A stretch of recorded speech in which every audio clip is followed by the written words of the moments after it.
Is it even possible to go to the hardware store just once?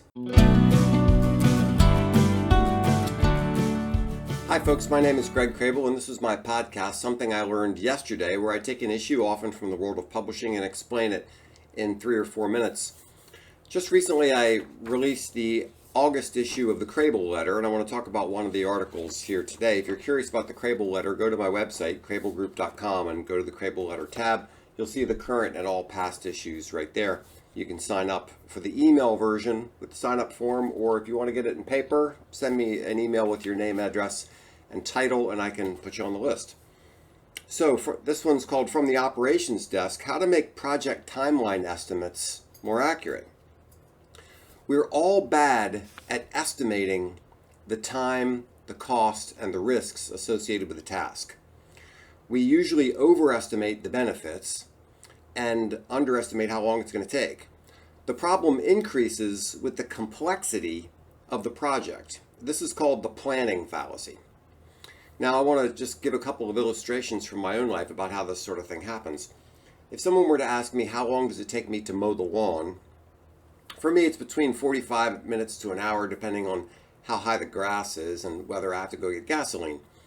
But it also depends on the unforeseen calamity, like when the pull cord breaks, which happened Saturday, in which case all bets are off. I have to replace that thing. I have to go get a new pull cord. I have to take it apart, and then if the spring inside has to be rewound, it can take a little while. Or how long does it take to replace the wax seal under a toilet? Well, in the ideal situation, if everything's perfect, maybe a half an hour. But what if all the bolts are so rusted that you have to cut them off? Which means you need to run to the hardware store to get new bolts. And as everyone knows, it's impossible to go to the hardware store once. You always have to go twice. And what if, while replacing the tank, you discover that the rubber gasket in the tank refill device needs to be replaced? You know, the problem is that as you're working on a project, new things can come up. So here are 3 tips to try to make your project estimates more reliable given those kinds of things. First, break down a complicated task into its components so your estimates are more granular and specific. So for example, the first component of replacing a tank after you drain all the water is you got to get those bolts out of the floor. Well, everybody knows that the bolts on a toilet can get pretty nasty, so you have to take that into account. If they're pristine, fine, it takes a minute. If you need to cut them off, it can take a little longer. Number 2, compare these tasks with relevant experience from previous projects. Have you had to take a tank off before? What happened that time? 3, don't make one estimate.